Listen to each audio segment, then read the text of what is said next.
Writer-director Rian Johnson, the ever-controversial one around these parts, returns with a sequel to 2019's Knives Out, Glass Onion, a Knives Out mystery. Before we go any further, I want to say that yes, Rian Johnson's a very controversial figure for what he did with The Last Jedi. Sort of split the fandom in half, how they felt about the film. I want to say that even though I did not like what he did with Last Jedi, I really love Knives Out. Like, I love the first Knives Out, had a great time watching it in theaters, and I was thrilled to go see it again after I saw it. With this movie, it's the sequel. So when I first heard that Netflix was having them do a couple of Knives Out sequels, I was in. I was in for it. I know some folks are saying, well, at least he's away from Star Wars. That's fine. I mean, I just want to see these types of movies. I think that Rian Johnson's really good at doing these, like, whodunit, mystery, clue-like films. So this movie, first of all, the ensemble cast. Let's talk about the pros and the cons. There are things I liked about this movie and things I did not like about the movie. The pros. Daniel Craig returns with his funny-ass southern accent, playing once again Benoit Blanc, the master detective from the first Knives Out movie. And he reprises his role here as he goes to a mysterious island where billionaire businessman Miles Braun, played by the ever awesome and talented Edward Norton, let's be honest, he's good in everything, has invited a group of people where a new mystery unfolds, and it's up to Benoit Braun to kind of figure out what's going on. It's not quite the same setting as Knives Out 1, but it works nonetheless. An island with a billionaire and a huge mansion in the middle of nowhere, it can work, and it works similarly. And it was good that Johnson chose to change the aesthetics for this film. But when it comes to the cast, to me, that was the real star of this film, was the cast more than anything. To me, all the characters and the people invited range from former models to a Twitch content creator to somebody running for Senate. They all kind of round out this story, and I think that their performances in the film are really a thing of beauty. Dave Bautista, awesome as always, is in this film. Kate Hudson, Leslie Odom Jr., Catherine Hahn, and Janelle Monáe round out the cast, and they all do a really, really great job playing their characters. The film intelligently spends a lot of time getting to know these characters, and Johnson gives us a reason to both like and dislike these characters. Those subversions that people didn't like that he did in Last Jedi, I think are a bit more effective here in Knives Out 2, because here it sort of builds up a character to where in your head you're like, okay, I kind of like this person. Then later in the film, you find out something kind of negative about them, a motive, that is to say.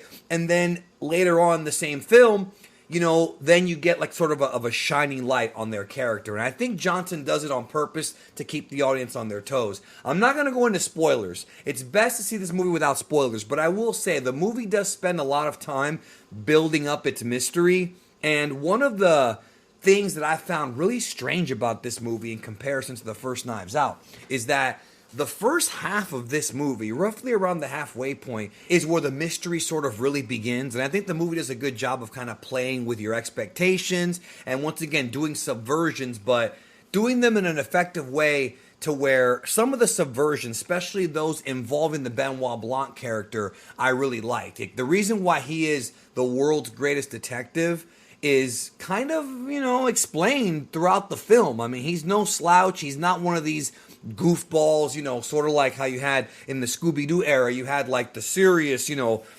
Fred and Velma. They wanted to solve this case, and you had kind of Shaggy and Scooby being goofy. Nobody's goofy here. Like, he takes his job seriously, and although he didn't really go on this island to work, not in the way you would think, you then find out what's really going on later on in the film. And what's weird about the movie, though, is, and not in a bad way, in an intriguing way, is the structure.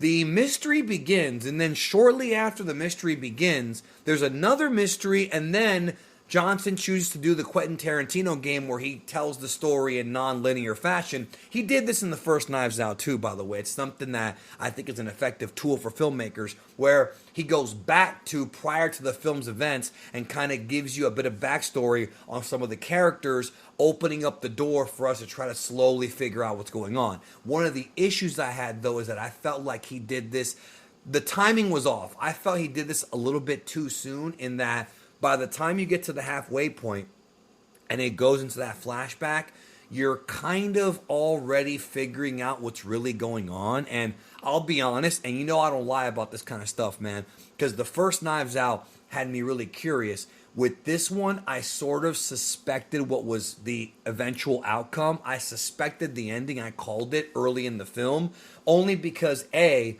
I've seen a lot of murder mystery type of TV shows, and I've seen a lot, so like it's not anything that I'm new to. I think younger folks who haven't seen as much stuff like this will probably like it a bit more than I did, but also B, it really is sort of spelled out to where it makes sense, you know, who the culprit is, quote unquote, and the motives behind it. And Johnson doesn't disappoint there. To me, really what makes the film delightful is the cast. The movie does not take itself seriously. There's constant jabs at Clue, which is what the first film was compared to, so I know Johnson had to have been sort of playing with that. There's even some jabs at some of the more right-leaning Twitch channels, you know, which, as many of you know, he was criticized by a lot of right-leaning people during The Last Jedi. Now, again, I like when movies sort of make fun of pop culture. Like, me being somebody who's not really political, I'm cool with both the left and the right kind of being made fun of a bit. You know, it's cool to do stuff like that. However, I do sense that some people are not going to take this as a joke. I took it as such because I see it wasn't really meant to be that serious, you know, and plus it's almost played up as being sort of a gimmick for this guy, which a lot of YouTubers have used as a gimmick. So I don't think he's wrong on that necessarily, but I can see a lot of folks being mad about that. Either way, though, I do like the characters. To me, the characters are the strong point of this film. However, to be honest with you, it is a one and done for me. It's a movie I saw once. I may watch it again with some friends, see if they can figure it out. But it's not as delightful as the first Knives Out, because the first Knives Out, you're watching it and you're kind of trying to figure things out bit by bit, piece by piece, you know, going through the motions. With this movie, it almost, when it goes into the halfway point, it almost starts to give you the answer, and it sort of changes the entire perspective of the previous 30 minutes of film because you have new context. So it's one of those things where the movie tries to pull a Christopher Nolan, a Quentin Tarantino, to make you go back and sort of watch the movie again and retrace steps and rewatch scenes that were explained in the second half. But to me, it wasn't all that interesting. Like, once the reveal was there, it was like, okay, how is this going to get resolved? And then we find out how it does get resolved. Once again, there's a subversion because something happens unexpected. And then once again, something else happens, kind of course correct. You know, this is something that I think Rian Johnson does an awful lot in his movies. There's a lot of subversions. Now, again, with Last Jedi, he did this. And honestly, it didn't really work for me. My opinion. Knives Out 1, he did it too. Here, there were some that I liked and some that I did not like. But to me, ultimately, I enjoyed watching the movie. I enjoyed the characters. I enjoyed my time watching it. I had a great time. Cinematography is beautiful. There's this beautiful, I think it was a matte painting. I want to say it was a matte painting. I'm sure that when the 4K comes out, there'll be some behind the scenes stuff. Maybe Johnson will talk about it, but there's some pretty beautiful matte paintings in this film that I really like. The scenery is great. The scenery, everything was great. It took place during the pandemic. I'm guessing Johnson wrote it during the pandemic, so there is some, you know, people wearing their masks and things like that. So there were great aspects. There was great filmmaking here.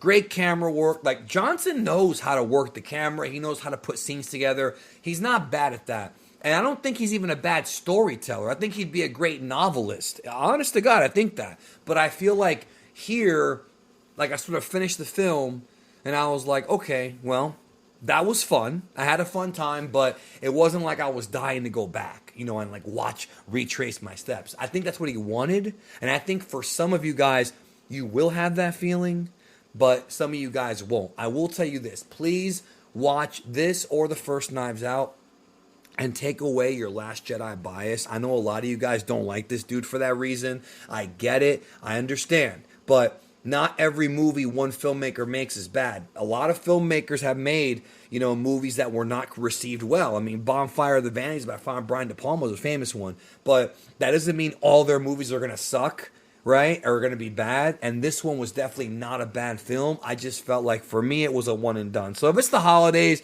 you got family around, go check out the film on Netflix. It's on there for free. Well, not for free, but you're paying Netflix monthly, and just have a good time. And if you but if you really don't, if you really want something else to watch, there are other things to watch that I think do it better, like the first Knives Out. So to me, the first Knives Out stands. However, this movie I don't think is as average enough for me to say, oh, well, I'm done with Knives Out, because if Rian Johnson makes another Knives Out, I will watch it. Like, the dude's got me on his Knives Out series. I'm going to be a fan, as long as I can be.